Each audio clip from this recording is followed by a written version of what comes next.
श्री कृष्णा श्री कृष्णा श्री कृष्णा श्री कृष्णा। गुरुर्ब्रह्मा गुरुर्विष्णुः गुरुर्देवो महेश्वरः गुरुसाक्षात् परं ब्रह्म तस्मै श्री गुरवे नमः। तस्मै श्री गुरवे नमः।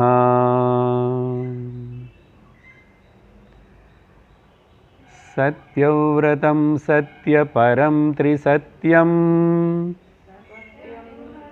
सत्यपरं त्रिसत्यं सत्यस्य योनिं निहितं च सत्ये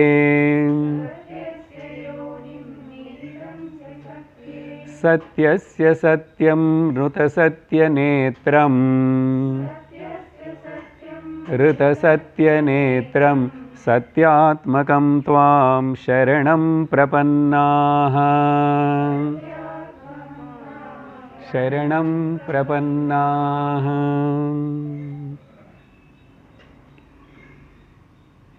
தை பிறந்த வடி பிறக்கும். அம்மாவுடைய வயத்தில் 9 மாதம் கர்ப்பவாசம் செஞ்ச மாதிரி இயற்கை பகவான் நம்மளை எல்லோருமே ஒரு தபோமயமான வாழ்க்கை நடத்த சொல்லி இந்த ஒரு சிச்சுவேஷன் உருவாக்கிட்டார். உண்மையான சாதகர்களாக அவங்களுக்கு பக்தாளாக இருக்கிறவங்களுக்கு இந்த வாய்ப்பு ரொம்ப ரொம்ப உதவி செஞ்சிருக்கும். பாஹ்யமாக கஷ்டங்கள் லோகத்தில் எப்பவுமே இருக்கு. இந்த சிச்சுவேஷன் வரலன்னாலும் இருக்கு, இது போனாலும் இருக்கும். வெளியிலேருந்து வர சிச்சுவேஷன்ஸ்னு எப்படி நம்ம பார்க்குறோம், எப்படி ஏற்றுக்கிறோம், எப்படி சமாளிக்கிறோம், ரெஸ்பாண்ட் பண்ணுறோம்னது ரொம்ப முக்கியம்.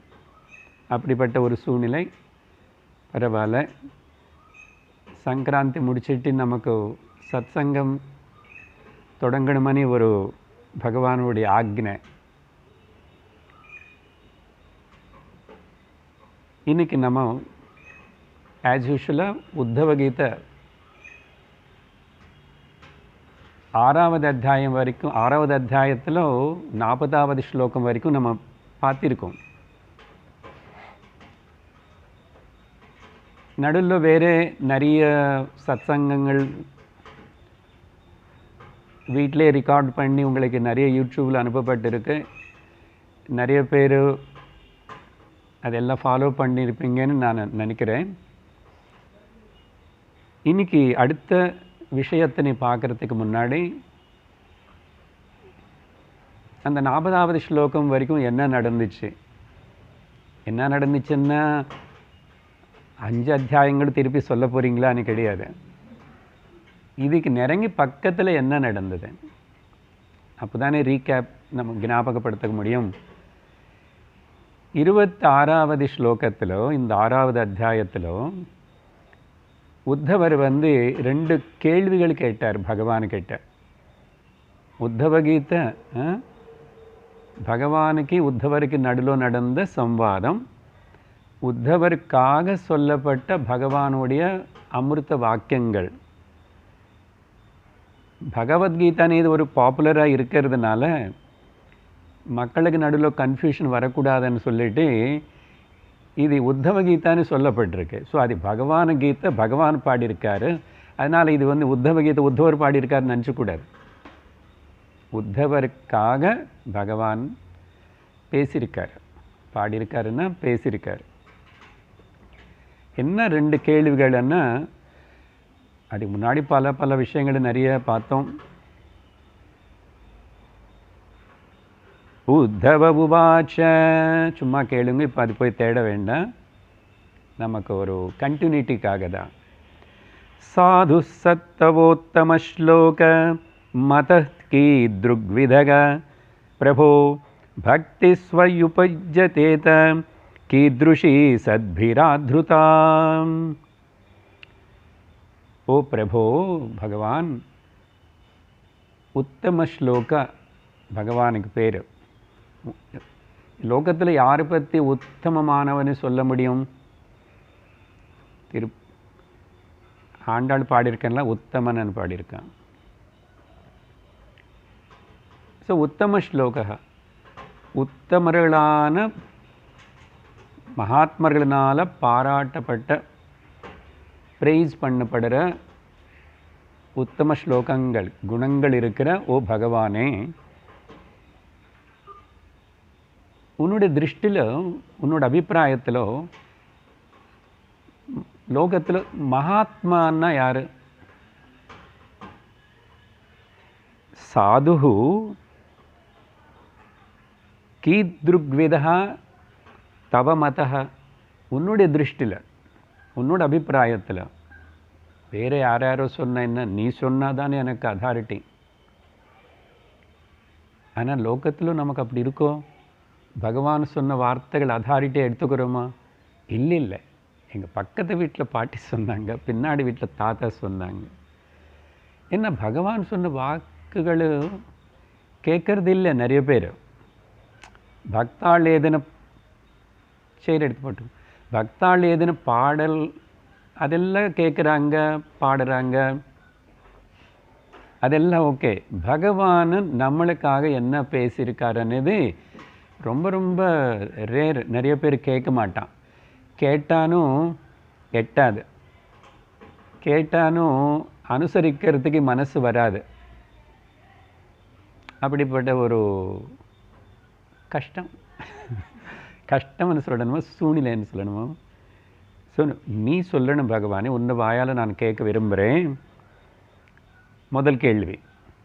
ரெண்டாவது கேள்வி அப்படிப்பட்ட அந்த மகாத்மர்கள் ஆக்செப்ட் பண்ணுற, அவங்க ஒத்துழைப்பு கொடுக்குற, ஓகே கிராண்டட் அப்படின்னு சொல்கிற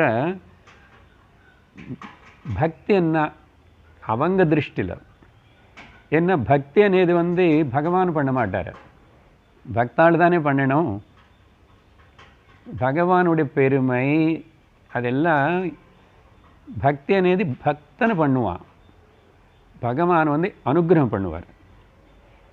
அதனால் அப்படிப்பட்ட உன்னுடைய பக்தாள் மகாத்மர்கள் சொல்கிற அந்த பக்தி என்ன, எந்த லட்சணங்கள் இருக்கும் அதுக்கு? சரி, ரெண்டு கேள்விகள். அதுக்கு பதில் சொல்ல தொடங்கி பகவான் உடனே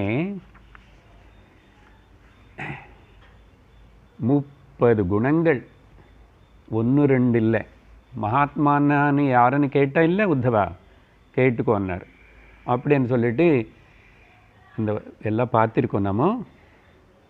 அதெல்லாம் திரும்பி திரும்பி மனனம் பண்ணிக்கணும். ஏன்னா அப்போ தான் அதில் ஏதாவது நம்ம கிட்ட 1 2 இருக்கான்னு சொல்லிட்டு செக் பண்ணிக்கிறோம். அதில் ஆரம்பித்தது 1 மட்டும் சொல்கிறேன், முடித்ததையும் 1 சொல்கிறேன். அப்போ தான் ஃபுல் ஆயிடுச்சு, பூர்ணம். பகவான் முதல் சொல்கிறாரு, கிருபாலுஹு. மகாத்மாவுக்கு இருக்க வேண்டிய குணம் என்னன்னா, பக்தன், சாதகன், ஞானி, கிருப, அத்தியந்த கிருபோடு இருப்பாங்க, தயோடு இருப்பாங்க. கிருபாலுஹு. எல்லா ஜீவராசிகள் மேலே, எல்லா பிராணிகள் மேலே, எல்லோரும் மேலே பிரேம, ஆதரவு, கருணா. அப்படி சொல்லிட்டு 30வது ரொம்ப பொருத்தமாக கரெக்டாக பேசியிருக்கார் பகவான். அவர் பேசலன்னு யார் பேசுவார்? கவிஹி அப்படின்னு ஒரு வார்த்தை. கவி என்ன எல்லா பாஷையிலும் நமக்கு தெரியும், அது ஒரு ப்ராப்ளம்.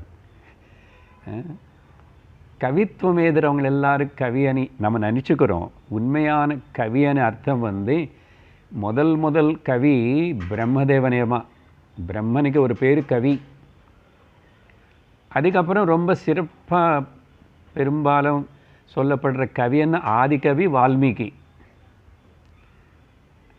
ஆனால் அவர்னு பற்றி கூட இல்லை, அவர் ஓகே ஞானி எல்லாம் இருக்குது. இங்கே கவி என்ன, சத்தியத்தின் உணர்ந்தவன், தத்துவத்தின் உணர்ந்தவன். பாருங்கோ, இதுக்கு நடுவில் நீ அடுத்ததெல்லாம் 28 நீ ப்ராக்டிஸ் பண்ணி உனக்கிட்ட இருந்தால் அப்போ தான் நீ தத்துவத்தின்னு உணர முடியும், சத்தியத்தின்னு உணரணும். What is the truth? அதனால கவி என்ன சத்தியத்தினை உணர்ந்தவன், தத்துவத்தினை உணர்ந்தவன். தத்துவம்னு என்ன சொல்லணுமா சொன்னால் அப்புறம் வேதாந்தத்துக்குள்ளே போவோம். சுருக்கமாக ஒரு லைன் சொல்கிறேன். நேற்றுக்கு பகவத்கீதையில் கூட சொல்லியிருக்கேன், அதனால் அதே இருக்கேன். என்னன்னா, ஈஸ்வரனை பற்றி ஒழுங்காக தெரியணும். யார் ஈஸ்வரன்னா, பகவானன்னா யார், ஒரு பிசுறு கூட சந்தேகம் இல்லாமல்.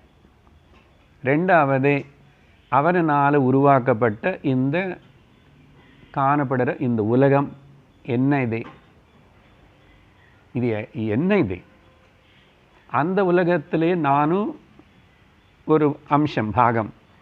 இப்போ நான் யார் அப்படின்னா, ஈஸ்வரா, ஜெகத்து, ஜீவா. இதுதான் என்ன சாஸ்திரம் பேசினான் இதெல்லாம் பேசி அப்புறம் இந்த மூணுத்துக்கு அது மூணு இல்லை ஒன்றுன்னு ப்ரூவ் பண்ணணும். அதுதான் சாஸ்திரம். அது புராணமாகட்டும், இதிகாசமாகட்டும், உபனிஷத்து, பிரம்மசூத்திரம், ஏதாவது ஆகட்டும், மூணாக இருக்கே தவிர மூணு இல்லை. அதுதான் தத்துவம். ஓ, மூணு இல்லையா? ஆனால் அந்த மூணு பற்றி கதையாக பேச வேண்டியிருக்கு, புஸ்தகமாக ஏதி சொல்ல வேண்டியிருக்கு. சாஸ்திரமே ஒன்று பற்றி எதுக்கு சார் இவ்வளோ சொல்ல வேண்டியிருக்கு? ஏன்னா நம்ம புத்தியில் இருக்குல்ல, நமக்கு நம்மளை பற்றி நமக்கு பிரச்சனை. உலகம் என்ன தொந்தரப்படுத்துறது. அப்புறம் அவர் எங்கோ கண்ணுக்கு தெரியாமல் உட்கார்ந்துருக்கார். அவர் வேறு எப்பவுமே மேலே பார்க்க வேண்டியிருக்கு அவர். ஸோ அதனால் மூணும் இல்லை, பிரச்சனையே இல்லை. நீ தத்துவத்தின்னு உணர்ந்தா என்ன? சரி, முடிச்சிட்டார். அடுத்தது 30 சொல்லி ரெண்டாவது கேள்விக்கு பதில் சொல்லணும். ரெண்டாவது கேள்விக்கு பதில் சொல்லும்போது ஆரம்பத்திலேயே ஒரு ரொம்ப அழகான முடிவோட ஒரு ஸ்டேட்மெண்ட்டு. அதுக்கு பிறகு நம்ம லெவலுக்கு வந்து லோகத்தில் இருக்கிற எல்லா வகையான பக்தி எல்லாத்தையும் சொல்கிறாரு. எல்லா வகையானன்னா சம்மதமானது சாஸ்திரத்துக்கு. என்னது முக்கியமான கருத்து என்ன சொன்னாருன்னா, பக்தி லட்சணங்கள் கேட்டால் இல்லை உத்தவா, பஜந்த்யனேன பாவேன தேமே பக்தி தமா மதாக. அனன்ய பக்தி, ஏகாந்த பக்தி. கீதையில் பகவான் சொன்ன மாதிரி அனன்யாச்சிந்தயந்தோ மாம் ஏ ஜனா பரியுபாசதே தேஷாம் நித்யாபியுக்தானாம். ஆர் பகவத்கீதை கடைசியாக சொன்ன சர்வதர்மான் பரித்யஜ்ய மாமேகம் சரணம் விரஜ. இது ரெண்டுத்துடைய சாராம்சமாக தான் பகவான் வந்து உண்மையான பக்தி என்னென்ன தெரியுமா? என்னோட அபிப்பிராயத்தில் இதுதான் பக்தி தமம், super relative degree. Okay, Swamiji சொல்கிறார் இல்லையா, தர்மசாஸ்திரம் குஹ்ய சாஸ்திரம். ஓகே, உபாசனா பக்தி சாஸ்திரம் வந்து குஹ்யதர சாஸ்திரம். வேதாந்தம் அண்ட் ஆத்ம ஜானம் வந்து குஹ்யத்தம சாஸ்திரம். இது பகவானே கீதையில் சொல்லியிருக்காரு. இப்போ விவேக சூடாமணியில் கூட இந்த விஷயம் வந்தது. அதனால் பஜந்தி அனன்ய பாவேன அப்படின்னா என்ன தவிர, அங்கே சொல்லும்போது அவரை பற்றி சொல்லிக்கிறார் மே. அங்கே மே அనే வார்த்தை இங்கிலீஷ் மே இல்லை, ஹிந்தி மையும் கிடையாது. மே என்ன, ஆத்மா பிரம்மம் தான். நான் கொஞ்ச நேரத்துக்கு இப்போ முன்னாடி சொன்ன மாதிரி ஏகம் ஏவா அத்விதீயம், அத்விதீயம் ஒன்றே ஒன்று தான் இருக்குது. அதே தான் இங்கே வந்து அனன்யன்னு ஒன்று தவிர இன்னொன்று இல்லைப்பா. பட் அப்படி சொன்னால் பக்த ஜனங்களுக்கு நடுவில் புரியாது. இல்லை, இது பக்தி சாஸ்திரம் இல்லையோ. நம்ம தான் பின்னாடி வேதாந்தத்தின் சப்போர்ட் வச்சுட்டு இல்லைன்னா உத்தவகீதை யாரும் இப்படி எல்லாம் படிக்க மாட்டாங்க. ஓன்லி வேதாந்தம் ரெகுலர் கிளாஸஸ் எடுத்துட்டு டீச் பண்ணுற டீச்சர்ஸ் தவிர எந்த பாகவதக்காரனும் கூட உத்தவகீதை இப்படி ஒரு ஸ்லோகமாக ஒரு வார்த்தை பார்க்க மாட்டாங்க. ஏன்னா நமக்கு அவசரம் இல்லையே, டைம் பாஸ் பண்ணுறது தானே. அதனால் நிதானமாக படிச்சுக்கிறோம். எப்போ முடியும் போது முடியும். என்ன முடிய வேண்டியது இருக்கு? அறிய வேண்டியது தவிர முடிய வேண்டியது ஒன்றும் கிடையாது. அதனால் அது சொன்னார் முதல்ல. ஸோ அனன்ய பக்தி 2 அனி சொல்லி நினைக்கிறது, அந்த பேதத்தினால குழப்பிக்கிறது, துவேஷிக்கிறது, சண்டை போடுறது, சிறந்தது தாழ்த்ததுன்னு சொல்லி பேசுறது, இது எல்லாத்தையும் விட்டுடணும். அதனால் அனன்ய பாவேன யார் அப்படி என்ன தவிர 2வது ஒன்று இல்லைன்னு சொல்லிட்டு பக்தியோடு சேவிப்பாங்களோ அதுதான் சிரேஷ்டதமமான பக்தின்னு என்னுடைய அபிப்பிராயம் அப்படின்னு சொல்லி, அதுக்கப்புறம் மூர்த்தி பூஜா, ஏகரூப தியானம், கோவிலுக்கு போகிறது, மார்கழி மாதம் பச்சை தண்ணியில் குளிக்கிறது, அப்புறம் வகை வகை வெரைட்டி பிரசாதம் எல்லாம் பண்ணுறது, இப்போ தானே முடிஞ்சது. அப்புறம் கோலம் போடுறது எல்லாமே சொல்லியிருக்காரு. 40வது ஸ்லோகம் வரைக்கும் நம்ம பார்த்ததில் இத்தனை விஷயங்கள், கோவில்னு நல்லா அழகாக வச்சுக்கிறது, சுத்தம் பண்ணுறது, அங்கே போய் சேவை பண்ணுறது, பண்டிகைகள் எல்லாம் நடத்துறது, கோவில்கள் அதெல்லாம் செய்கிறவங்களுக்கு ஒத்தாசு பண்ணுறது, பல வகையாக. ஸோ எல்லாமே இதுக்குள்ளே வருது.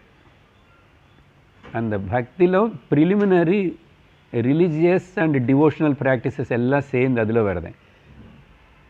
இன்க்ளூடிங் கோலாட்டம் ஆடுறது, டான்ஸ் ஆடுறதுக்கு நான் பிறகு இதெல்லாம் சொல்லியிருக்கேன் நான். சரி, அப்படி எல்லாம் அப்படின்னா ரொம்ப லோயர் லெவலில் அதையும் பக்தி தான். கோலம் போடுறது பக்தி. ஆனால் அது மெச்சூரிட்டியோட அந்த பாவத்தோடு செய்யும்போது, அது பார்க்கும்போது அதில் இருக்கிற ஆனந்தம், அதிலே பிரம்மானந்தம் வரும். அது it depends upon the maturity of the அந்த மனிதனுடைய மெச்சூரிட்டியில் இருக்கும்.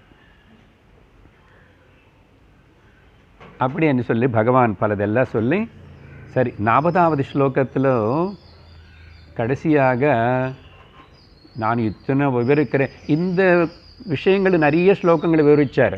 எது ஈவன் கோவிலில் தீபாராதனை பண்ணுறது பற்றி, அது பற்றி, இது பற்றி, குளிக்கிறது, தீர்த்தஸ்தலம், தீர்த்த ஸ்நானங்கள், அதெல்லாம் பண்டிகை, அது நிறைய ஸ்லோகங்கள் சொல்லிட்டார். ஏன்னா நிறைய பேருக்கு அதுதானே புரியும்.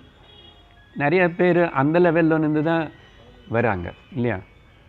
அதெல்லாம் சொல்லிவிட்டு சரி நீ ஏதாவது பண்ண ஆரம்பி, பண்ணிட்டே இரு. ஆனால் எந்த காரணத்தினால கூட உனக்குள்ள அமானித்வம் அதம்பித்வம் 40வது ஸ்லோகத்தில் நீங்கள் பேஜை திறந்து வச்சுருப்பீங்க, நம்பர் சேமாக நினைக்கிறேன். அப்படி நீ திரும்பி அந்த சாதுவுடைய மகாத்மாவுடைய குணங்கள் திரும்பி ஞாபகப்படுத்துகிறார். ஏன்னா இல்லைன்னா அகங்காரம் வரும். நான் பெரிய பூஜை பண்ணேன், பெரிய இது பண்ணேன், பெரிய நல்ல பிரசாதம் பண்ணியிருக்கேன், அங்கே போயிருக்கோம், இங்கே வந்தோம், நாங்கள் இவ்வளோ டொனேஷன் கொடுத்தோம், அப்படி இப்படின்னு ஏதோ ஒரு விதத்தில் அகங்காரம், அபிமானம் வரத்துக்கு வாய்ப்பு இருக்கிறதுனால பகவான் வந்து மறுபடியும் ஒரு ஹிண்ட் கொடுக்குறார். ஸோ அபிமானம் இல்லாமல், தம்பம், கர்வம் அதெல்லாம் இல்லாமல் அகங்காரம் அப்படின்னு சொல்லிட்டு அங்கே அந்த ஸ்லோகத்தின்னு முடிச்சிட்டார்.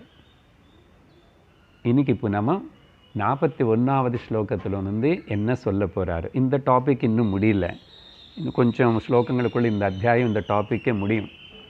ஸோ இன்றைக்கி 41வது ஸ்லோகம் நான் படிக்கிறேன். படிக்க முடிஞ்சவங்க எல்லாம் புஸ்தகம் இருக்கிறவங்க எல்லாம் படிக்கலாம். யத்யதிஷ்டதமம் லோகே யச்சாதி பிரியமாத்மனः தத்தத் நிவேதயேன்மஹ்யம் ததானந்த்யாய கல்பதே.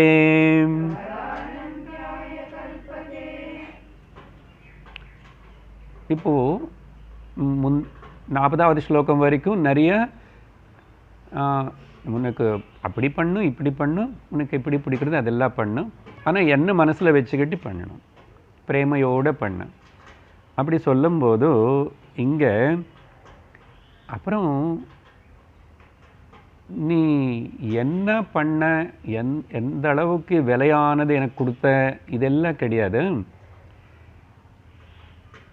லோகே, இந்த லோகத்தில் எது இஷ்டதமம், எது ரொம்ப விலை வாழ்ந்தது, விலை இருக்கிறது, இல்லைன்னா உன்னதமானது, பொதுவாக மக்கள் விரும்புவாங்க, தட் இஸ் குட், அது நல்லதுன்னு சொல்லுவாங்களே, எது இஷ்டதமம் பொதுவாக அப்படி சொல்லி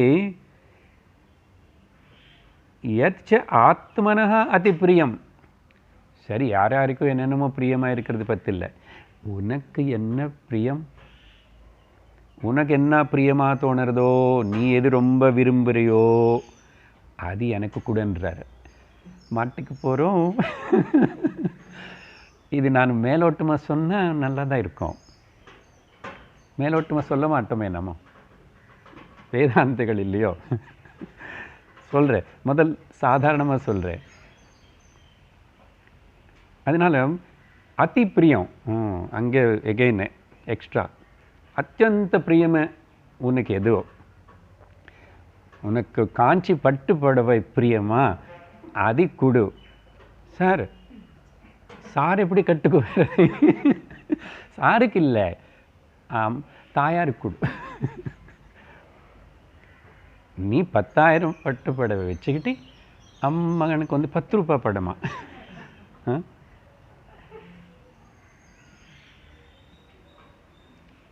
அதனால் அப்படிப்பட்ட பிரியமானது கொடுக்கணும். ஏதாவது உனக்கு எது அத்தியந்த பிரியமோ, சரியா? அதனால் என்ன அப்போது பெஸ்ட்டு கொடுப்பேன் நீ. ஆனால் பொதுவாக பக்தியில் அப்படி நடக்கிறது இல்லை, சாதாரண பக்தியில். ஆனால் கொஞ்சம் பேர் இருப்பாங்க, ஓகே, பகவானுக்கு கொடுக்குற வாழைப்பழம் ஆகட்டும், வெத்தலை பாக்காகட்டும், அந்த கோயிலுக்கு முன்னாடி போய் கேட்டால் அவனே தெரியும் சொல்லுவான், சுமாரானது வைப்பான், சுவாமிக்கு கொடுக்கறது தானே, குட்டி குட்டி வாழைப்பழம் அப்படின்னு, சின்ன சின்ன வத்தல், அப்படியெல்லாம் என்னென்னமோ துணியெல்லாம் வச்சுட்டு உள்ளே நம்ம போகிற இந்த ஸ்திரீகளாவது புருஷர்களாவது அழகான துணியெல்லாம் போட்டுட்டு போவான். ஆனால் 100 ரூபாய் 150 ரூபாய் புடவை வாங்கி போவான், உள்ள வேஷ்டி. அப்படி கொடுக்காது. உனக்கு எது காஸ்ட்லியாக நீ நினைக்கிறியோ, உனக்கு எது ரொம்ப பிடிக்கிறதுன்றோ அது எனக்கு கொடு, அது எனக்கு சமர்ப்பை. கடைசியில் நான் அது கட்டுக்க போகிறது இல்லை. நீ நெய் போட்டு முந்திரி பருப்பு போட்டு பாயசம் பண்ணாலும் நான் சும்மா அப்படி பார்த்துட்டு ஓகேன்னு சொல்லுவே தவிர நான் சாப்பிட போகிறது இல்லை. எல்லாம் மக்களே தான் எடுத்துக்கிறாங்க. கோவிலில் வாத்தியார் எடுத்துக்கிட்டோம், அது திரும்பி போய் கடைக்கு போயிட்டு சேல் ஆகட்டும், ஸோ வாட், நான் எடுத்துக்கிறேன். But give the best. என்ன கருத்துன்னா, உன்னை மனசில் வந்து அந்த அத்தியந்த பிரியமானது கொடுக்கணுமன்னா தியாகம் பண்ணணுவனே புத்தி வரணும், உட்டி கொடுக்கணுவனே புத்தி வரணும். அப்புறம் இங்கே முக்கியமான கருத்து என்னென்னா, கடவுளுக்கு மட்டும் இல்லை, எங்கெங்கே யார் யாருக்கெல்லாம் நீ ஏதாவது கிஃப்டாவோ பிரசாதமாவோ தானமாவோ உதவியாவோ எது கொடுக்குறியோ அது எல்லாமே கூட நல்லதாக கொடு. அதுதான் விஷயம். அது சொல்கிறதுக்கு பகவான் வந்து எனக்கு கொடுக்கறது.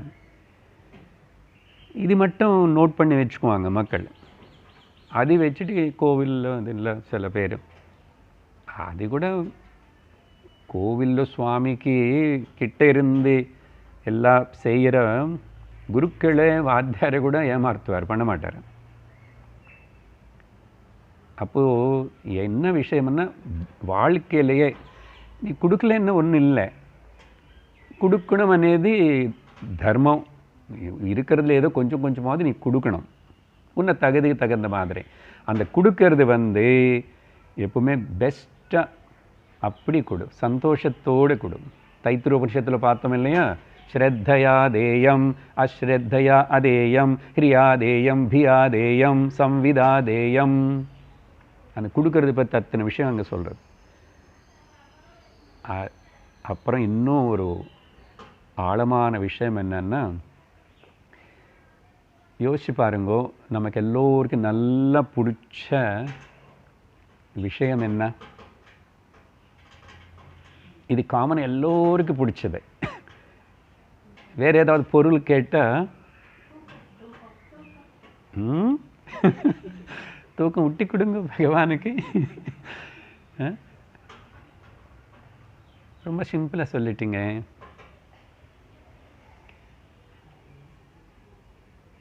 அகங்காரம், அவர் யுகோ. ஆத்மனஸ்து காமாய சர்வம் பிரியம் பவதி, பிருகதாரண்யகோபனிஷத்து. அவங்களுக்கு அவங்கள மேலே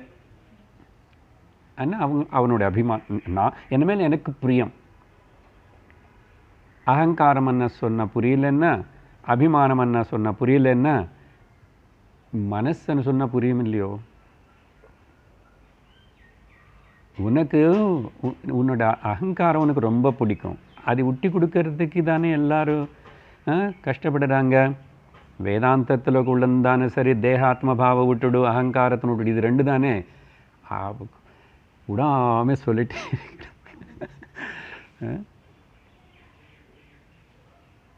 பார்த்தீங்களா? You are loving your self most. உன்னுடைய அகங்காரத்தினை அதை விட்டி கொடு, அதுதான் கருத்து. ஏன்னா அதை விட்டி கொடுத்தா தவிர நீ பொழைச்சிக்க மாட்டேன். நீ வேற என்னாவது பண்ணும், எத்தனை ஜென்மம் ஏதாவது பண்ணும். Give up your self. நீ தனியாக அనే భావన, அந்த அகம்பாவம் அதை குட்டுக்கொடு. என்னாச்சப்போ பக்தி ஞானத்தில் போய் முடிஞ்சு போச்சு. நான் இல்லாத ஒரு நிலை வந்தது.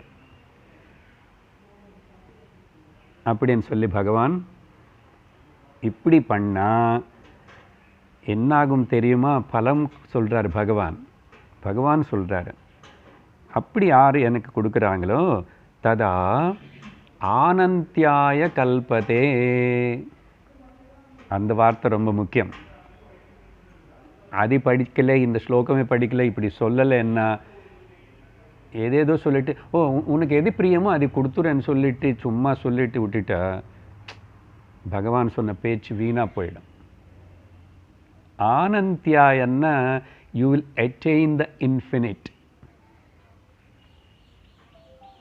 பார்த்தீங்களா? அகங்காரம் விட்டி கொடுத்தா நமக்கு எல்லோருக்கும் பயம் இல்லை அகங்காரம் விட்டு கொடுக்கறதுக்கு. அம்மா சொன்னது தூக்கம் கரெக்டு தான். ஏன்னா தூக்கத்தில் அகங்காரம் விட்டு கொடுக்குறோம். நினைவில் இருக்கும்போது விட்டு கொடு. நினைவில் இருக்கும்போது விட்டு கொடுத்தாச்சுன்னா நிம்மதியாக இருப்பேன். எதுக்கு இந்த அகங்காரம் வச்சுக்கிட்டு பர்டன்? எல்லாம் அவருக்கு கொடுத்துடும். ஸோ பக்தி எங்கே கொண்டு போய் கலையிறது, மிக்ஸ் ஆகிறது? ஞானத்தில். இன்ஃபினிட், ஏகமேவா அத்விதீயம். ஸோ அப்படி பண்ணால் ஆனந்தியாயன்னா க்ஷயமில்லாத அக்ஷயமான வஸ்து. அக்ஷயமான வஸ்து என்ன இருக்குங்க? பிரம்மந்தான், ஆத்மா, பரமாத்மா தான். கல்பத்தை என்ன அர்த்தம்? நீ அப்படிப்பட்ட இன்ஃபினிட், அனந்தம். நேற்று கூட கீதா கிளாஸில் இந்த ரெண்டு வார்த்தை, அல்பம் விட்டுடலைன்னா அனந்தம் கிடைக்காது.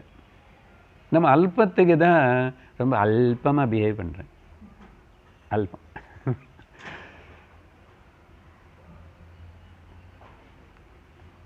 கல்பத்தை என்ன, அந்த அனந்தத்தின்னு நீ அடையறதுக்கு, அனந்தத்தில் ஒன்று ஆகிறதுக்கு ஒன்று சமர்த்தனம் பண்ணும், அப்படின்னா தகுதி கொடுக்கும் கல்பத்தை. ஒரு வார்த்தை ரொம்ப முக்கியம் அப்படின்னு சொல்லி அழகான கருத்து பகவான் சொன்னார். அடுத்தது 42வது ஸ்லோகம். சூர்யோக்னிர் பிராமணோ காவஹ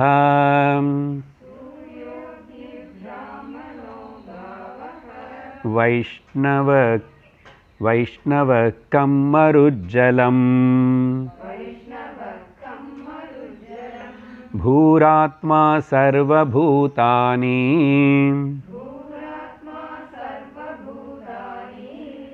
பத்ரபூஜா பதானி மே.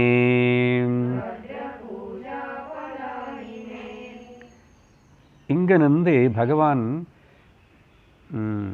ஒரு அந்த பக்தி விஷயத்திலேயே ஒரு நியூ டைமென்ஷனை கொடுக்குறாரு. என்ன நியூ டைமென்ஷன்? அல்பத்திலிருந்து அனந்தத்துக்கு போகிறதுக்கு ஒரு வழி சொல்கிறாரு. ஏகரூப தியானத்திலிருந்து விஸ்வரூப தியானத்துக்கு நமக்கு கைட் பண்ணுறார். எப்படி 10வது அத்தியாயம் பகவத்கீதையிலோ இப்போ நடந்து கொண்டிருக்கிறது விபூதி யோகத்திலோ அவருடைய விபூதிகள், விபூதின க்ளோரி, பெருமை, எல்லா இடத்திலும் நான் இருந்தால் கூட அது கிரகிக்கிறது எல்லாருக்கும் சாத்தியப்படுற விஷயம் இல்லை. அப்போது குறிப்பாக சில இடங்களுக்கு காட்டுறேன், இடங்களை சொல்கிறேன், அதில் நீ என்னை நினச்சிக்கோ, என்னை பாரு, என்னை வர்ஷிப்பு பண்ண. அதே தீம், அதே எண்ணத்தோட பகவான் இங்கே 11 விஷயங்களை கொடுக்க போகிறார். 11 என்ன சொல்கிறது, அடையாளங்கள், சிம்பிள்ஸ்ன்னு சொல்லலாம். அந்த சிம்பிள் வார்த்தை பதில் அதிஷ்டானங்கள். இந்த இடத்துல பாரு, இந்த இடத்துல என்ன பார்க்கறதுக்கு முயற்சி பண்ண, புரிஞ்சுக்கொண்டார் அப்படின்னு சொல்லிட்டு சாம்பிளுக்கு 11. பகவத்கீதையிலோ பெரிய லிஸ்ட்டு இப்போ தான் சொல்ல தொடங்கிட்டார். முதல் ஆந்தரங்கமாக வர விஷயங்களை பற்றி. ஸோ என்ன ஆரம்பிக்கிறாரு இதில், இந்த ஸ்லோகங்களுக்குள்ள சொன்ன முதல்லையே அது கலந்து இருக்கு. பகவான் வேணுமனே அப்படி டீச் பண்ணியிருப்பார். நேராக ஆப்ஸ்ட்ராக்டாக ஏதாவது அப்படி ஒரு ஃபைனஸ்ட் அதே சொல்லலாம் இல்லையா, ஃபைனலானது அப்படி போகாமல் அது நடுவில் கொஞ்சம் சொல்லி, இது இப்போ இங்கே ஆனந்தியாய கல்பத்தை. ஆனால் முதல் வரி பார்த்தீங்கன்னா உனக்கு எது பிடிக்குமோ அது கொடு அண்ணா. நேராக அகங்காரம் கொடுக்கணும்னு சொல்லலாம் இல்லையா, அது நான் சொல்ல மாட்டேன், உங்கள் மாஸ்டர் சொல்லுவார். என்ன எல்லாம் நானே சொன்னேன், நீ பயந்து போயிடுவே. அப்புறம் பொதுவாக பேசணும் இல்லையோ, ஏன் நான் பொதுமக்களுக்கு சேர்ந்தவன் பகவான். அதனால் அவரோட கன்சர்ன் பார்க்கணும் அந்த கீதா டீச் பண்ணும்போதாவது. அதனால் பகவானோட ஹிருதயம் புரிஞ்சுக்கிறதே நமக்கு பெரிய ஹிருதயம் வேணும். அந்த ஹிருதயம் வார்த்தை கூட வரும். அப்புறம் என்ன சொல்கிறாரு, முதல் உத்தவர்னு ஹே பத்ரா அப்படின்னு கூப்பிடுறாரு.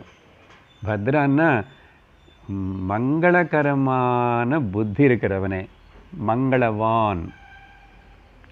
இது எல்லா இடத்துலும் ட்ரெடிஷன். ஓகே நண்பர்களே, மை டியர் மதர்ஸ், ஏதோ ஒன்று சொல்லு பாராட்டு. விவேக சூடாமணியில் எவரை பாராட்டார்? கடைசியில் விவேக சூடாமணி முடிக்கும் போது இப்போ குரு சொன்னாரும், ஸ்வசுத இவ ஸ்வசுதவத்து, என்னுடைய மகனுக்கு எப்படி நான் ரொம்ப விரும்பி சொல்லுவானோ, ஆனால் மகனான அது மட்டும் இல்லை, அதுக்காக சொல்லலை, நீ முமுட்சு கூட. நீ மோட்சத்தை விரும்புகிற, அதனால நான் அவ்வளோ அன்போடு என்னோட மகனாக நினச்சி, கீதையில் பார்த்தீங்கன்னா சகோ மீமே பக்தாசி பக்தோசி மே சகா சேதி. எதுக்கு நான் இவ்வளோ டீச் பண்ணுறேன்னு நினச்சிக்கிறியோ, என்னமோ சொன்னதே சொன்னான்னு கூட நினச்சிக்கிறியோ, நேற்றுக்கு அந்த வார்த்தையும் சங்கரர் அங்கே சொன்னார். அசக்கிருத்து, உனக்கு போர் அடித்தாலும் சரி, நான் சொன்னதே மறுபடியும் மறுபடியும் மறுபடியும் மறுபடியும் ரிப்பிட்டேஷன். அங்கே எதுக்கு? நீ என்னுடைய பக்தன், நீ என்னுடைய நண்பர், அதனால நான் சொல்கிறேன். அப்படி சொல்கிறது என்னோடய கடமை. அதே மாதிரி இங்கே பகவான் உத்தவர்னை பாராட்டுறார். ஹே பத்ரா, நம்பர் 1 அப்படின்னு கனெக்ட் பண்ணிட்டு வந்தேன். சூரிய அக்னி, ஃபஸ்ட்டு நம்பர்ஸ். சூரியனில் என்ன பார்க்கலாம்? சூரிய, அக்னி, பிராமண, காவக, எல்லாம் புரியுறதில்ல, பசுமாடுகள். வைஷ்ணவக அப்படின்னா பக்தன். இங்கே விஷ்ணு பக்தரன் மட்டும் வச்சுக்கூடாது, எனி ஆஸ்திகா, பகவான் மேலே நம்பிக்கை இருக்கிற, வேத சம்பிரதாயத்து மேலே நம்பிக்கை இருக்கிற பக்தர். இப்படி சொல்லிட்டு அதோ நடுவில் பக்தனை கொண்டு வராரு, பசுமாடுன்னு கொண்டு வராரு. முதல்ல பஞ்ச மகாபூதங்களில் இருக்கிற சூரியனும் அக்னி, அந்த லிஸ்ட்டு வரிசை அப்படியே நம்ம தான் கொண்டு வந்துக்கணும், பக்கத்தில் இருக்கேன். அப்புறம் கம், ஆகாயம், மருத், காற்று, ஜலம் அண்டு பூமி. இது எல்லாத்தினையும் மே பூஜா பதானி, ஸ்லோகம் கடைசியில் வார்த்தை, என்னுடைய பூஜா ஸ்தானங்கள். நீ என்னை எங்கெங்கே வர்ஷிப் பண்ணணுமன்னா, உனக்கு ஏதாவது சந்தேகம் இருக்கா, அப்புறம் புரியாமல் இருக்கா, இது எல்லாத்துலையும் என்னை பூஜை பண்ணு, இது எல்லாத்துலையும் பூஜை பண்ணு. மே பூஜா பதானி, என்னுடைய பூஜா ஸ்தானங்கள், இடங்கள், அடையாளங்கள், அதிஷ்டானங்கள். ஸோ லிஸ்ட்டு கொடுத்தாரு. பூமிக்கு அப்புறம் ஆத்மானே வார்த்தை இருக்கு. இங்கே ஆத்மான்னா பாடின்னு அர்த்தம், இல்லைன்னா கன்ஃபியூஷன். இங்கே இந்த இடத்துல ஆத்மானா சரீரம். தேகோ தேவாலய புரோக்தா ஜீவோ தேவ சனாதன त्यजेदज्ञान निर्माल्यम सोहम भावेन पूजयेत. It's a mobile temple. So தேகம், ஆத்மா. அப்புறம் சர்வபூதானி, எல்லாரும் பாருங்க. அப்போ இது கொஞ்சம் ப்ராட் ஸ்டேட்மெண்ட்டு. ஏதோ குறிப்பிட்ட அது ஒன்று சொன்னால் அப்புறம் அது நேரோ மைண்டட், சங்குச்சிதமாயிடும். அது சொல்லி கடைசியில் சர்வபூதானி, உனக்கு முடிஞ்சதுன்னா எல்லாத்துலேயும் என்ன நினச்சி பூஜை பண்ணேன். அதனால தான் மாட்டு பொங்கல். இப்போ புரியுறதா சனாதன தர்மம், ஹிந்து தர்மம் என்னன்னது? சந்தேகம் வரக்கூடாது. இப்போ படிக்கிற மாடர்ன் சில்ட்ரன் குழந்தைகள் கேள்வி கேட்பான், எதுக்கு அதுக்கு பூஜை பண்ணணும், எதுக்கு பாம்புக்கு பால் ஊற்றணும், அப்புறம் ஏன் கல்லுன்னு பூஜிக்கிறீங்க, அப்படி இப்படின்னு. ஏன்னா மாடர்ன் படிச்சுட்டு புத்தி கட்டி போயிடும். புத்தி ஒன்றும் வளராது, கட்டி போயிடும். அதனால் நமக்கு தெரியணும். அப்படி யாராவது வேறு மதங்கள் யாராவது அப்படி சொன்னால் கூட நம்ம அது கண்டிக்க தெரியணும். நம்ம இதை பற்றி கண்டிக்கக்கூடாது, கண்டிக்கலாம். ஏன்னா நாங்கள் கல்லுன்னு பூஜிக்கலையே, மலனி பூஜிக்கலையே, சுவாமின்னு தான் பூஜிக்கிறோம். நமக்கு தோணுறதா? அது கல் தான், ஆனால் அது கல் இல்லை, கல் ரூபத்தில் இருக்கிற சுவாமி. இது என்ன சுவாமி சார்? உங்கள் சுவாமி இப்படி எல்லாம் இருப்பாரா? அது அப்படி தான். உங்களுக்கு பிடிக்கலன்னு போ. இன்னொன்று என்ன தெரியுமா, உனக்கு என்ன பிடிக்கிறது நீ பண்ணிக்கோ. நம்முடைய சனாதன தர்மம் இந்த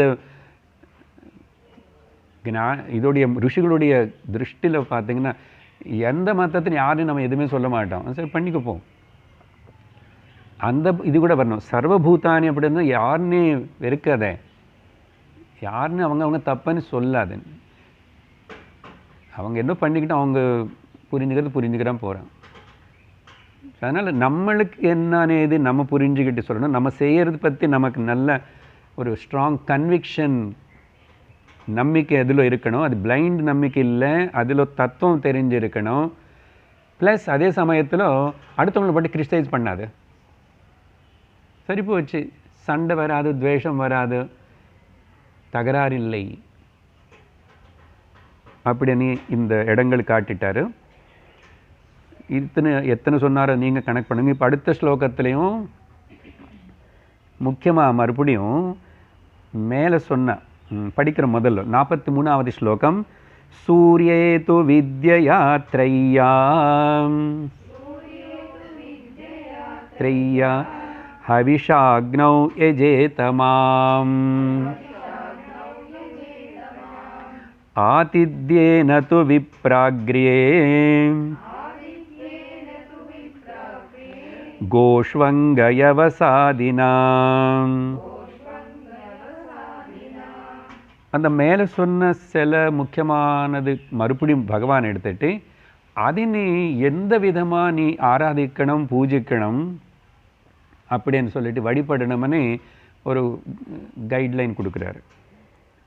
இங்கே மறுபடியும் ஹே அங்கான்னு கூப்பிடுறாரு. அங்கான்னா பார்ட் ஆஃப் மை பாடி அப்படியானு. ஏ அங்கான்னு ஏ வத்சான்னு கூட அர்த்தம், அண்ட் எனக்கு சேர்ந்தவன் அர்த்தம். ஏ அங்க உத்தவர்னு. சூரியேது த்ரையா வித்யா. கவனமாக கேளுங்க. சூரியனை ஆராதிக்கணும், சூரியனை பூஜிக்கணும் அப்படின்னு சொன்னால் 3 வேதங்களுக்குள்ள ரிக் யஜு சாம த்ரையன்னா 3. இந்த 3த்துல தான் முக்கியமான இந்த உபாசனா விஷயங்கள் சொல்லப்பட்டிருக்கு. அதர்வணம் நிறைய த மெட்டீரியல் ப்ராஸ்பரிட்டி பற்றி, அணுசாஸ்திரம், இதெல்லாம் இந்த மாதிரி நிறைய இருக்குது. கொஞ்சம் கொஞ்சம் உபாசனோடு இருக்கும். பட் இங்கே யஜுர் ரிக் சாமத்தில் சொன்ன அளவுக்கு விவரமாக அதெல்லாம் அங்கே இல்லை. ஆனால் அதர்வண வேதம்ல மாண்டுக்கிய முண்டக்க உபனிஷத்துகள் எல்லாம் இருக்குது. அதனால் அது கம்மியானி கிடையாது. பொதுவாக இந்த திரைவித்யாமாம் அப்படின்னு பகவத்கீதையில் ஒரு இடத்துல கூட வருது. அப்படின்னா அந்த 3 வேதங்களுக்குள்ளே சொல்லப்பட்ட பல விஷயங்கள் எல்லாம் இருக்குது. அதில் பலது கேட்டு குழப்புக்காத, நான் சொல்கிறேன் அது என்ன எதுக்கு என்னன்னு. அதனால் சூரியன் அப்படின்னா அர்த்தம் என்ன, சூரியனுக்கு அழகாக அந்த வேத மந்திரங்கள் சொல்லி, என்னென்ன வேதத்தில் என்னென்ன மந்திரம் சொல்லுது நமக்கு எல்லாம் தெரியாது. பட் பொதுவாக எல்லாருக்கும் தெரிஞ்சது காயத்ரி தெரியும், பார்த்தீங்களா? அதனால சூரியன் காயத்ரிக்கு கனெக்ட் பண்ணியிருக்காங்க. சவிதா தேவதை மூலமாக சவிது தத் சவிதுர்வரேண்யம் இல்லை வேறு சூரியனுக்கு ஆராதிக்கிற அதுக்காக சொல்லப்பட்ட வேதத்தில் சில மந்திரங்கள். அப்படின்னா அந்த மந்திரங்கள் தான் முக்கியம் அங்கே. அதுதான் அர்த்தம். த்ரையா வித்யா வேத வித்யனால் அண்ணன் வேத மந்திரங்கள் வச்சு அவருக்கு போய் நான் ஆரத்தி காட்டுறேன்னு காட்டுறான், தப்பு கிடையாது. யாரோ காட்டுறாங்க. இப்போ ஒரு பொங்கலுக்கு எல்லாரும் சூரியனுக்கு காட்டியிருப்பாங்க. ஆனால் கொஞ்சம் தெரிஞ்சவனை பண்ணுவான், அவனை பண்ண தப்பு கிடையாது. தெரியாமல் பண்ணுறாங்க, பட்டு விரும்பி பண்ணுறாங்க, பக்தியோடு பண்ணுறாங்க இல்லையா? ஸோ அதனால் சூரியனுக்கு போய் இல்லை, மந்திரம் முக்கியம். அங்கேன்னு நிறைய மந்திரங்கள் இருக்கும். சிம்பிள் காயத்ரி இருக்குது. இல்லைன்னா நம்ம ஈஷாவாஷோபனிஷத்தில் நம்ம சொல்கிற ஹிரண்மயேன பாத்திரேண சத்யஸ்யாபிஹிதம் முகம் தத்துவம் பூஷண்ண பாவృணு சத்ய தர்மாய திருஷ்டயே. அது ஒன்றும் தெரியாதா? சிம்பிள் சூரிய காயத்ரின்னு ஒன்று இருக்கு. ஓகே, ஓம் ஆதித்யாய வித்மஹே சஹஸ்ரகிரணாய தீமஹி தன்னோ சூரிய பிரச்சோதயாத் அப்படின்னு மந்திரம் நமஸ்காரம். அதனால்தான் சூரிய நமஸ்காரம் வித் மந்திரம். அவ்வளோ புரிஞ்சுக்கிட்ட போதும். அப்புறம் அக்னினி நீ ஆராதிக்கணும், ஆராதிக்கிற விரும்பிட்டா நீ எல்லாமே பண்ணணும் நான் சொல்லலை, ஏதோ ஒன்று எடுத்துக்கிட்டு பண்ணால் கூட போதும். அதனால தான் வெரைட்டி சாய்ஸ் கொடுத்துருக்காங்க. சாய்ஸ் இருக்கிறது எல்லோரும் விரும்புவாங்கன்னு இல்லையா? எங்களுக்கு ஒரே ஒரு கடவுள் தான், ஒரே ஒரு ஃபார்ம் தான். நீ அது ஒத்துக்கோ இல்லைன்னா கசக் அப்படின்ற. சரி சொல்கிறோம், அந்த நாட்டிலேயே அந்த மக்களுக்கு போயிட்டு எல்லோருக்கும் இந்த நாடு முழுசாக இன்றைக்கி வந்து ஒரே ஒரு டைப் ஆஃப் ஃபுட்டு. ஓகே, அந்த நாட்டில் என்ன சாப்பிடுவாங்கன்னு உங்களுக்கு தெரியும், அது நான் சொல்ல மாட்டேன் வாயால். எல்லாருக்கே ஒரே ஃபுட்டு விரும்புவியா? இல்லை நாட்டில் இருக்கிற எல்லோரும் வந்து இதோ மாஸ்டர் போட்டுக்கிற மாதிரி ஒயிட்டு தான் போட்டுக்கணும். இத்தனை விஷயத்தில் உனக்கு சாய்ஸ் வேணும்னு விரும்புகிறியே, ஹிருதயத்தில் அவனவனும் அந்த தத்துவத்தின் பகவானை ஆராதிக்கிறதுக்கு சாய்ஸ் இல்லாமல் எப்படி தான் தவிச்சுக்கிட்டு கன்ஜஸ்டடாக சாய்ஸே இல்லை. அதனால தான் நிறைய பேர் அந்த மதங்களிலும் ரொம்பவே பாடுபடுறாங்க. வெளியில் சொல்கிறது இல்லை. நிறைய பேர் எங்கே போக முடியல, வெளியில் போக முடியாது, தப்பிச்சு போக முடியாது, அப்படியெல்லாம் பந்திச்சு கட்டி வச்சுட்டான். அதனால தான் அந்த வெஸ்டர்ன் யூரோப் கண்ட்ரி முக்கியமாக சர்ச்சுக்கு ஆளே போகிறதில்லை யாரும். நமக்கு பாருங்கள், மார்கழி கூட இங்கே நிறைய பேர் வந்து காலையில் எல்லாம் பண்ணுறாங்க, மாஸ்க் வச்சு எல்லாம். சர்ச்சுக்கு ஆள் இல்லையாமல் அதெல்லாம் சிலதெல்லாம் வேறு வேறு நம்ம சுவாமிகள் எல்லாரும் அங்கே போய் சின்மயா மிஷன் அவங்கள சிலதெல்லாம் வாங்கிட்டாங்க, ஆசிரமம் கட்டுக்கிறது. என்ன, there is no wide range and ரொம்ப சொஃபகேஷனா, அது கரெக்ட் வார்த்தை, சொஃபகேட்டட் தேவரால். சரி, இங்கே அக்னி நீ ஆராதிக்கணும்னா என்ன சொல்கிறாரு? ஹவிஷா, அக்னிలో ஆகுதி முக்கியம். அது என்னென்னது நமக்கு சாஸ்திரங்கள் சொல்லியிருக்கு, வாத்தியாருக்கு குருக்களுக்கு தெரியும். இந்த அக்னி வேறே தேவத்தானு அக்னி மூலமாக தானே ஆவாகனம் பண்ணுறோம், ஆகுதி செலுத்துகிறோம். அதனால் அங்கே ஹவிஷா. ஸோ அதுக்கு தனிப்பட்ட மந்திரங்கள் அந்த ஸ்வாஹான்னு சொல்கிறது இல்லை இருக்குல்ல. ஸோ அந்த விதமாக அக்னினி. ஓகே, அப்புறம் விப்ர அக்ரேது, பிராமணனுக்குள்ள சிரேஷ்டமான பிராமணன்னு சொல்கிறார். அதனால் குலப்பிராமணனாக இருந்தால் போகாது, குணப்பிராமணனாக இருக்கணும். குணப்பிராமணன் ஆகிறதுக்கு எல்லோரும் முயற்சி பண்ணி அந்த பிராமண குணங்கள்னு அவங்களுக்குள்ளே கொண்டு வந்துக்கலாம். அப்படி என்ன குலம் மாறுத மதம் மாறுதான்னு கேட்காதுங்கோ, எதுவுமே மாற வேண்டாம். பிராமணா க்ஷத்ரி இதெல்லாம் கூட குணம் முக்கியம். அதனால் சூத்ரனு க்ஷத்ரியனு வைஷ்யனு கூட பிராமண குணத்தனை வளர்த்துக்கலாம். எத்தனை பேர் பக்தாளல்லோ நான் பிராமின்ஸ் இருக்காங்க. ஸோ இங்கே ஜாக்கிரதை புரிஞ்சுக்கணும், ஒன்றுமே வித்தியாசம் இல்லை. ஒரு யக்னம் யாகம் பண்ணணும்னா 4 வர்ணங்கள் சமம். அங்கே எல்லாரும் இருந்தால் தான் அதே காரியமே நடக்கும். ஸோ அதனால் பிராமணனு மேலே சொன்னார்ல லிஸ்ட்டில், அங்கே என்ன சொன்னார்? பிராமணான்னு தனியாக சொல்லிட்டார், விஷ்ணு பக்தனன்னு சொல்லிட்டார், 2 பேர் எல்லோரும். ஆனால் அதில் வந்து நல்ல குணங்கள் இருக்கணும், அதான் குணபிராமணனாக இருக்கணும்னு. அதுக்கு தான் அங்கே வந்து அக்ரே, அக்ரேன்னா பிராமணருக்குள்ளே சிரேஷ்டன். அது எப்படி சார் தெரியுமன்னா, அவரோட வாழ்க்கை பார்த்தா தெரியும், வாழ்க்கை பார்த்தா தெரியும். அதனால் நிறைய விஷயம் இருக்குது, அது சொல்ல வேண்டியது. ஆனால் நிறைய கான்ட்ரடிக்ஷன் இந்த சமுதாயத்தில் இப்போது அது வந்து ரொம்ப கான்ட்ரடிக்டராக சித்திரீகரணம் பண்ணிடுச்சு பாலிட்டிக்ஸ் தான். நான் ஒன்று சொல்லுவேன், simple living high thinking person is called Brahmana. Simple living and high thinking. அப்புறம் பிரம்ம ஞானம் அடைஞ்சவன் பிராமணா. சரி, பிரம்ம ஞானம் அடையலை, பிரம்ம ஞானத்துக்கு முயற்சி பண்ணுறவனு பிராமணா. நல்ல டேக் இட் இன் ப்ராட் சென்ஸை. கோவிலில் பூஜை பண்ண வைக்கிறவங்க எல்லாரும், வேத பாடசாலை படித்தவங்க எல்லோரும் பிராமணத்தை அது மட்டும் இல்லை. உண்மையான டெஃபினேஷனை வந்து சாஸ்திரமே கொடுக்கறது, பிரம்மத்துவம் அடைஞ்சவன் பிராமணன். பிரம்மத்துவத்துக்கு பிரம்ம ஞானத்துக்கு முயற்சி செய்யாமல் நீ குல பிராமணனாக இருந்தால் கூட யூ ஆர் நாட் எ பிராமணன் கூட சொல்கிறதே சாஸ்திரம். எல்லாத்துக்கும் சாஸ்திரம் தான் பிரமாணம். சரி, அவர் எப்படி என்ன எந்த விதமாக அங்கே வந்து மந்திரம்னு சொல்லிட்டீங்க, அங்கே வந்து ஆகுத்தின்னு சொல்லிட்டீங்க.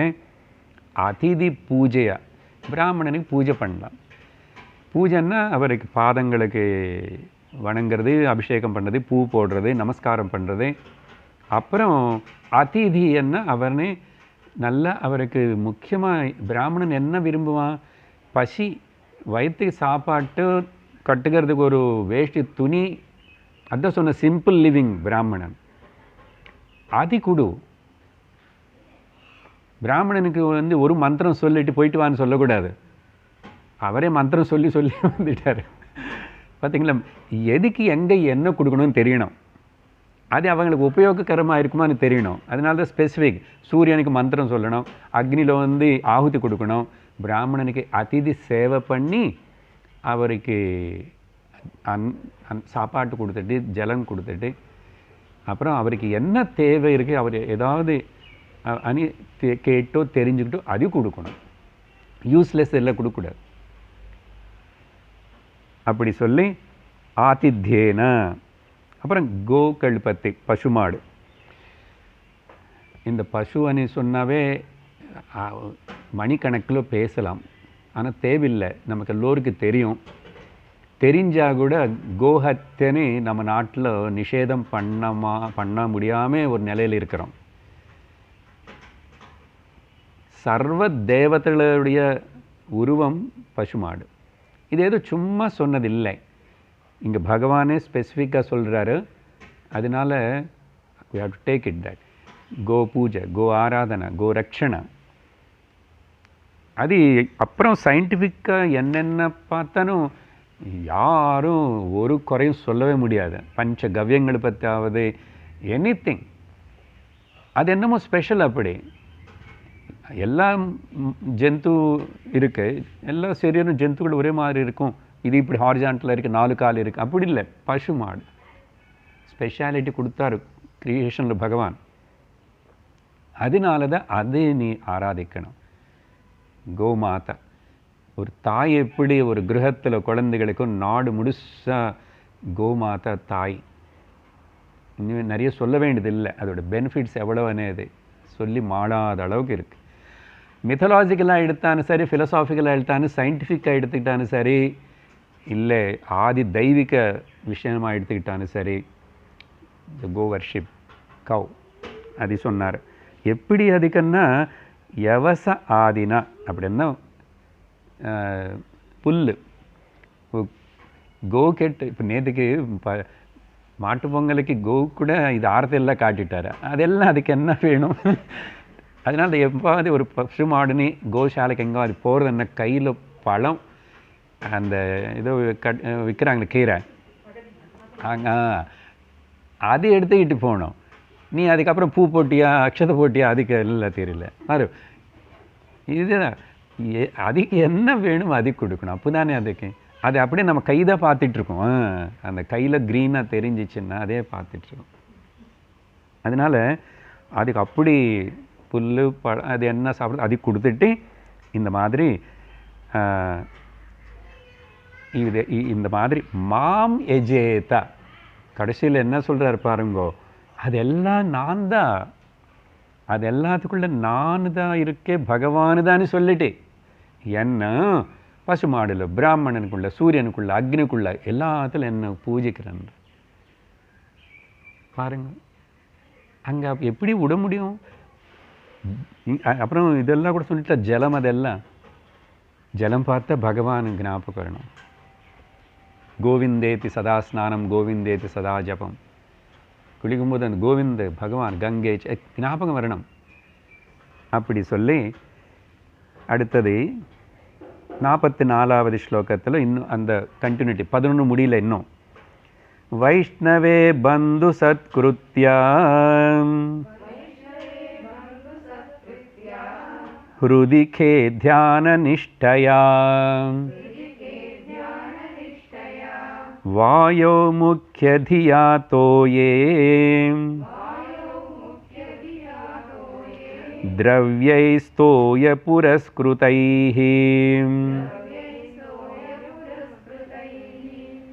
மேலே சொன்ன மாதிரி அந்த வைஷ்ணவானி முதல் ஸ்லோகத்தில் சொன்னார் இல்லையா, அவருக்கு எப்படி ஆராதிக்கணும், பிராமணனுக்கு அதிதி என்னாரு, வைஷ்ணவே வைஷ்ணவன் எப்படி பூஜிக்கணும், பக்தனை விஷ்ணு பந்த சத்கிருத்யா ஒரு ஃபேமிலி மெம்பர் நினச்சிட்டு நம்முடைய குடும்பத்தில் ஒருத்தரான்னு சொல்லி பந்து சத்கிருத்யா அப்படி சன்மானிக்கணுமா. அதனால அந்த பந்துகளை சன்மானிக்கணும்ன்றார். அந்த எப்படி சன்மானிக்கிறது, அதுதான் எப்படிப்பட்ட நம்ம பந்துகளை அவங்க அப்படி கௌரவத்தோடு பார்க்கணும், வர வைக்கணும். சரி, பக்தாளாக இருக்கிற இவங்களை ஆஸ்திகர்களை பந்து பாவத்தோடு சன்மானிக்கணும், ஆதரிக்கணும். அடுத்தது ஹ்ருதி மே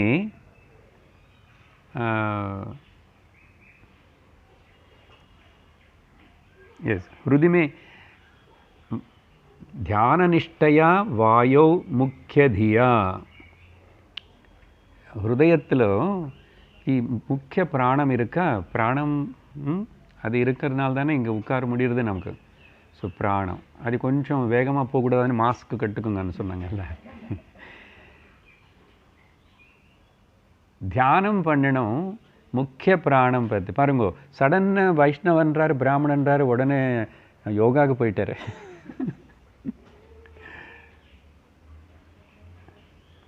முக்கிய பிராணம் வாயோ முக்கிய தியா, அதான் முக்கியன்னா இம்பார்ட்டன்ட். தியான்னா இங்கே அர்த்தம் முக்கிய பிராணமனே பாவனத்தோட இல்லை, தியான்னு சொன்னதுனால புத்தினால இந்த கலெக்டிவ் புத்தி அனேதுக்கு பேர் ஹிரண்ய கர்ப்பன்னு பேர்னால தத்துவபோதை படித்தவங்களுக்கு புரியும். அந்த ஹிரண்ய கர்ப்பதான் சமஷ்டி பிராணம், முக்கிய பிராணம் எல்லா சரீரத்துக்குள்ளே வேலை பண்ணுறதானே பாவனை பண்ணும். அப்படின்னா அப்பப்போ ஒரு நாளைக்கு கொஞ்சம் நேரம் வாட்ச் யுவர் ப்ரீதிங், அது ஜப்பம் சொல்லியோ யோகா சொல்லியோ பிராணாமம் சொல்லியோ அது பண்ணும்போது இந்த காஸ்மிக் எனர்ஜி மொத்தம் ஒரே மகாபிராண ஹிரண்ய கர்ப்ப முக்கிய பிராண பிராணசேதம் வசேத் சர்வம் திரிதிவே யத் பிரதிஷ்டிதம் மாதேவ புத்ரான் ரக்ஷஸ்வ ஸ்ரீஷ்ச பிரக்ஞாஷ்ச விதேஹி நைதி. யாருக்காவது ஞாபகம் இருக்கலாம், யோகா கிளாஸில் சொல்லியிருப்போம். பட் இன் பிட்வீன் ஆல்சோ இது உபனிஷத்துக்கு சம்பந்தப்பட்ட பிராணாயாம மந்திரனால, பிராணத்துக்கு சம்மந்தப்பட்டதுனால யோகா கிளாஸ்லும் பிராணாயாமம் சொல்லி தரும்போது முதல்ல அவ்வளோ இம்பார்ட்டண்ட், உபனிஷத்தில் வர்றது அது. சரி, அப்படி முக்கிய பிராணதியா. அப்புறம் இந்த லாஸ்ட் இந்த ஸ்லோகத்தில் ஜலத்தினை தனியாக திரும்பி சொல்கிறார் இங்கே. ஓகே, தோயே இந்த வாட்டர் ஜலம் தோய புரஸ்கிருதைஹி, ஜலத்தினி அந்த ஜலமே எடுத்துட்டு அதிக ஆஃபர் பண்ணணுமா. தோயம்னாரு மறுபடியும் தோய புரஸ்கிரயன்னா தோய புரஸ்கிருதைஹி திரவியைஹி, ஜலத்தினே ஜலம் எடுத்துட்டு, அதனால தானே ஜலம் எடுத்து ஜலத்துக்கு இப்போ நதிக்குள்ளே போனால் ஜலம் அதே எடுத்துட்டு நான் திரும்பி அர்க்கியம் பண்ணுறேன். வேறு என்ன பண்ண முடியும், எல்லாத்துக்கும் அதுதான் இந்த க்ளீனிங் டிட்டர்ஜென்ட் ப்ராசஸ். ஜலம் புரோக்ஷணம் பண்ணான்னு எது பண்ணான்னு ப்ளஸ் அது கூட ஜலத்துக்கு புஷ்பம் கொடுக்கலாம். திரவியைன்னா அதனால தான் நதி கிட்ட போனால் முக்கியமாக ஒரு குளம் தீர்த்த கோவில். அப்புறம் தினந்தோறும் கங்கை ஹரித்வாரில் பார்த்திங்கன்னா தீபம் விடுவாங்க அப்படி ஜலத்தில். அப்புறம் படவே கொடுப்பாங்க கங்கா மாதாக்கு, என்னென்னமோ கொடுப்பாங்க எல்லாம். ஸோ அந்த மாதிரி ஜலம், அந்த ஜலத்தை பார்க்கும்போதெல்லாம் அந்த உடனே பாவனை வரணும், இது பகவான். அதனால் சாதனை 24 மணி நேரம் கண்ணு திறந்தையும் பண்ணிகிட்டே இருப்போம். எப்பவுமே அந்த தியாச, அந்த மனஸ்தத்துவத்தில் இருக்கிறவன், அந்த பாவனையில் இருக்கிறவனுக்கு எத்திர எத்திர மனோயாதி தத்திர தத்திர சமாதய, அது என்னமோ பெரிய வேதாந்தம் அங்கே திருஷ்டில் சொன்னதை நினச்சி கூடாதுங்க. எது பார்த்தாலும் உடனே பகவான் ஞாபகம் வரணும். அப்படி வரதை பழகிட்டா, now we are in 24/7 we are a spiritual seekers. அப்படி தான் ஆத்தியாத்மிக வாழ்க்கை. அண்ணா அப்படி இருந்தால் எப்படி சார் குடும்பம் நடக்குமானா நல்லா நடக்கும், நிம்மதியாக நடக்கும். ஓகே, இன்றைக்கி இதோட நிறுத்துகிறோம். அடுத்த வாரம் அடுத்த ஸ்லோகங்கள்னு பார்ப்போம். ஓம் பூர்ணமதః பூர்ணமிதம் பூர்ணாத் பூர்ணமுதச்யதே பூர்ணஸ்ய பூர்ணமாதாய பூர்ணமேவாவசிஷ்யதே. ஓம் சாந்தி சாந்தி சாந்தி.